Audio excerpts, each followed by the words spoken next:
Subscribe কৰক acute mind চেনেলটোক আৰু বেল আইকনটো দবাবলৈ একেবাৰে নাপাহৰিব।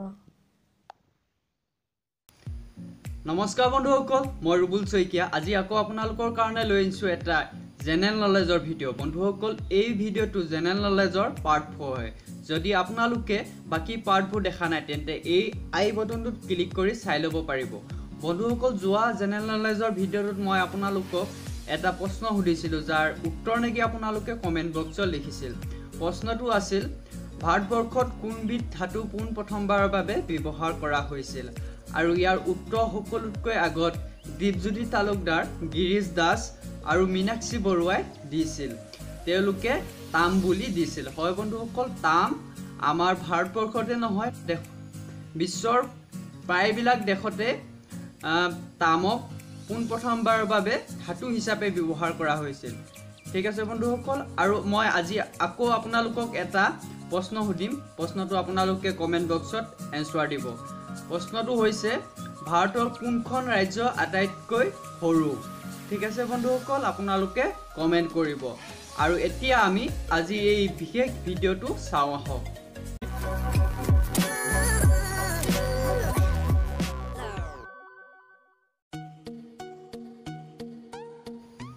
বন্ধুসকল, প্ৰথম প্ৰশ্নটো আপোনালোকৰ কাৰণে আগবঢ়াইছোঁ। প্ৰশ্নটো হৈছে, এজন মানুহে সৰ্বাধিক কিমান দিন সাৰে থাকিব পাৰে? আপোনালোকৰ হাতত 10 ছেকেণ্ড সময় আছে। মই এনচাৰ দিয়াৰ আগতে আপোনাৰ এনচাৰটো কমেণ্ট কৰিব।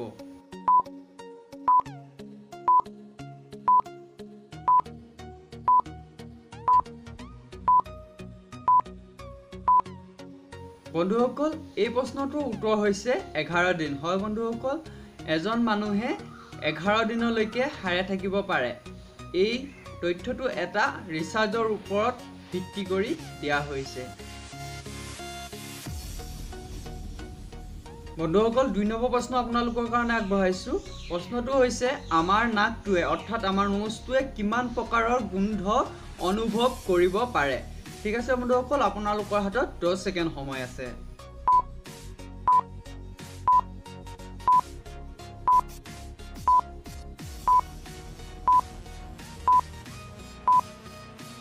বন্ধুসকল, এই প্ৰশ্নটোৰ উত্তৰ হৈছে 5000তকৈ অধিক গোন্ধ আমাৰ নাকটোৱে অনুভৱ কৰিব পাৰে। আৰু বন্ধুসকল, আপোনালোকক জনাই থৈছোঁ যে এই সকলোবোৰ গোন্ধ আমাৰ ব্ৰেইনটোৱে কেপচাৰ কৰি ল'ব পাৰে, অৰ্থাৎ মনত ৰাখি থ'ব পাৰে। বন্ধুসকল, 3 নম্বৰ প্ৰশ্ন আপোনালোকৰ কাৰণে আগবঢ়াইছোঁ। প্ৰশ্নটো হৈছে, আমি খোৱা খাদ্যবোৰ পেটৰ পাবলৈ কিমান সময় লাগে?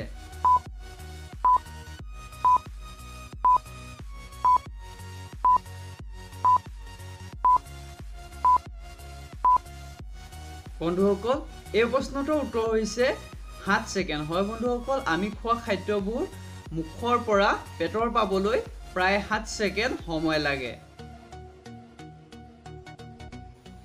বন্ধুসকল, 4 নম্বৰ প্ৰশ্ন আপোনালোকৰ কাৰণে আগবঢ়াইছোঁ। প্ৰশ্নটো হৈছে, এটা জন্ম হৈ অহা শিশুৰ গাত কিমান হাড় থাকে?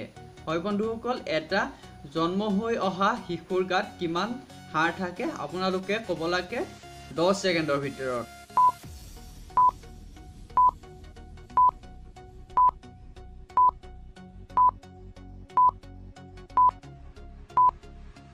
বন্ধুসকল, এই প্ৰশ্নটোৰ উত্তৰ হৈছে 300ডাল। হয় বন্ধুসকল, যেতিয়া এটা শিশু জন্ম হয়, সেই শিশুটোৰ গাত 300ডাল হাড় থাকে।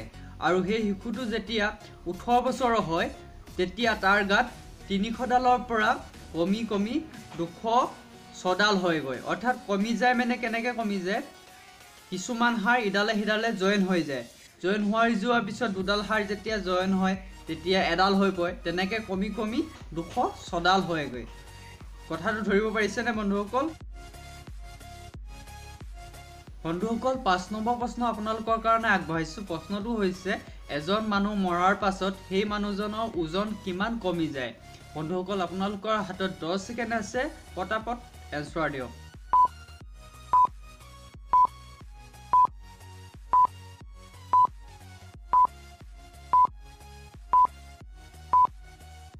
বন্ধুসকল, এই প্ৰশ্নটোৰ উত্তৰ হৈছে 21 গ্ৰাম। হয় বন্ধুসকল, যেতিয়া এজন মানুহ মৰে, সেই মানুহজন নমৰাৰ আগত যিটো ৱেট থাকে সেই ৱেটটোতকৈ 21 গ্ৰাম ৱেট কমি যায় বন্ধুসকল যদি আপোনালোকে এই ভিডিঅ'টো চাই ভাল পালে তেন্তে লাইক কৰিব মোক কিবা যদি সুধিব লগা থাকে তেন্তে কমেন্ট কৰিব আৰু কেনে লাগিল ভিডিঅ'টো হেতু কমেন্ট কৰি জনাব যদি আপুনি চেনেলটো সাবস্ক্ৰাইব কৰা নাই তেতিয়াহলে সাবস্ক্ৰাইব কৰি লব মোৰ পৰা এনেকুৱা ধৰণৰ ভিডিঅ' আপোনালোকে সদায় পাই থাকিব ঠিক আছে বন্ধুসকল তেন্তে আজিলৈ নমস্কাৰ হে